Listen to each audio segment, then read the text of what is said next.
ชูมือขึ้นแล้วหมุนหมุนไม่มีแฟนให้อุ้งอุ้งอารมณ์เริ่มจะชุนชุนใจของฉันมันวุ่นวายคนนี้ให้ดีก็บ่มีใจแต่ที่ให้ดีhơn đuông đu thoát cho tu cũ lu mừng lo đâu cũ hơn đuông đu chỉ sợ chia cũ toหน้าน้องมันเกาหลีแต่ใจน้องมันมักอินดี้สถานะน้องตอนนี้บ่มีภัยใจเป็นสีงงงงจริงเลยเป็นไงล่ะเธอเดี๋ยวก็ทิ้งมาเจ็บไหมล่ะเธอไม่เอาจำไหมล่ะเธอแต่ว่าเธอก็คงไม่จำตอนที่ทิ้งฉันก็เจ็บแบบเธอนั่นแหละที่ว่ามานี่ก็เพราะว่าอยากมีเจ้ามาเป็นแฟนคันไอหักน้องจะให้หอมคันไอหอมน้องจะให้กอดคันไอกอดน้องคงจะบอกว่าหักไอนั้นตลอดเวลาน้องคนนี้น้องมีแฟนแล้วบ่คือเป็นตาหักแท้น้อง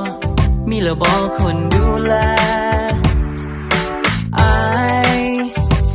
ก็มีแต่พ่อแม่จะเล่าให้ฟังสิเพิ่งเลิกกับแฟนเมื่อกี้เลยมาบอกเลิกเฉยเลยกันเฉยเลยมันเรื่องอะไรแต่ก่อนผมเอาคนนี้นะถอยไปแต่ผมจองคนนี้ละถ้าได้เธอมาแต่ฉันน่าจะไม่แบ่งน้องเป็นผู้สาวมือสองแต่กายและใจเป็นของอายเรื่องราวของเราในวันวานไม่เวลาจะผ่านมาเนิ่นนานอยากพอนะอายแต่เศร้าจนแรงกินเป็นแล้วบอกเขาแกงวันใดไม่เจอมันเจอลงแดงอยู่ใส่เดียวน้องไปแจ้งถึงกายมันจะผ่านมาสักกี่คนแต่หัวใจเป็นของอายในพนามนแม้เหนื่อยปานใดน้องสิยอมทนทำงานหาเงินเก็บไว้ยามตนเองมีเธอคนเดียวที่เป็นคนที่พิเศษคนธรรมดาไม่มีมนต์หรือฤทธิ์เดชเธอไม่ต้องกลัวว่าจะทำให้เธอเจ็บแต่สัญญาว่าจะร้องว่าโอ้เย่เจ้านั้นโลกกว่าภัยไหนเธอลองมาเป็นแฟนฉันจะไม่กระทำให้เธอโมโหฉันจะไม่มีใครจะมองอยู่น้องฉันจะไม่ไล่แต่เธอไม่ต้องร้องอยากให้ไม่ต้องการแฟนใหม่ไม่ต้องการแฟนเพิ่มที่ต้องการคือแฟนคนเดิมที่ไม่เอาแต่ใจไม่ต้องดีไปกว่าใครแค่ไม่ทำให้เสียใจแค่แอบชอบเธอในใจก็ยังไม่กล้าจะพูดไปอยู่ตรงนี้แอบมองข้างๆหูเธอ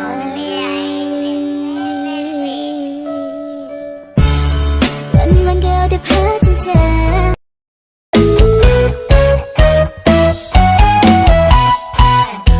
เกิดมาเป็นคนผู้ให้บ่มีใครมาสนใจตั้งแต่น้อยเท่าใหญ่บ่มีผู้ใดมาจีบเลยเป็นคนธรรมดาพ่อแม่เฮ็ดนะอกหักในช่วงโควิดร้านเหล้าก็ปิดชีวิตของฉันมันบัดซบไอ้พวกผู้มองอีกทีแล้วพี่จะติดใจไม่ได้เป็นแค่เด็กดีเด็กพี่หนูก็เป็นได้เธอรักใครชอบใครแรกเราเริ่มสุดท้ายเหลือแค่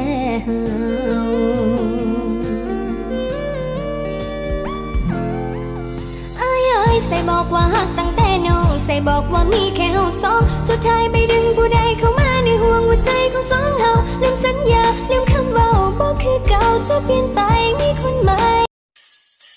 น้องอยากสิไปเข้าดาวอยากสิไปเข้าดาวมื้อนี้สิเอาให้ได้เลยที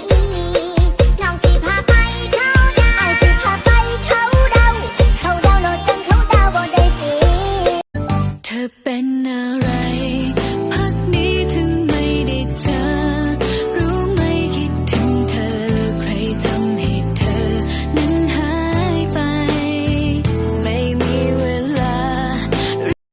เอาที่ทุวันโกฮ่องกงมันไกลอยากไปห้องเธอ คิดถึงเธอรู้ไหมแก้วตา โอเวการดา ใส่ใจได้แต่มองแต่มองได้ถึงตาใส่ใจไอ้ยิ่งนะจะพาไปกินขนมมันจะพาไป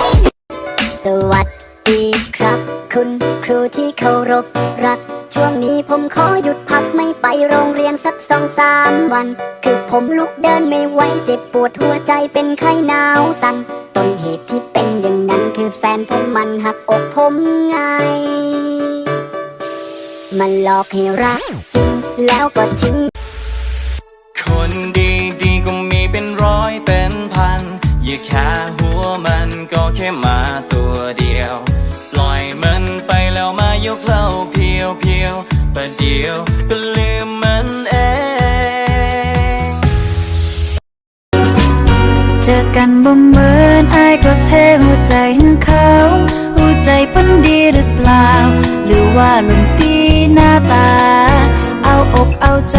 ลงคารมเศร้ากรุงสินะเป็นหัว ไม่อยากมีคนต่อไป แต่ว่าอยากมีคนสุดท้าย คนที่ยินดีจะใช้หัวใจดูแลกันและกัน ไม่อยากได้คน Oh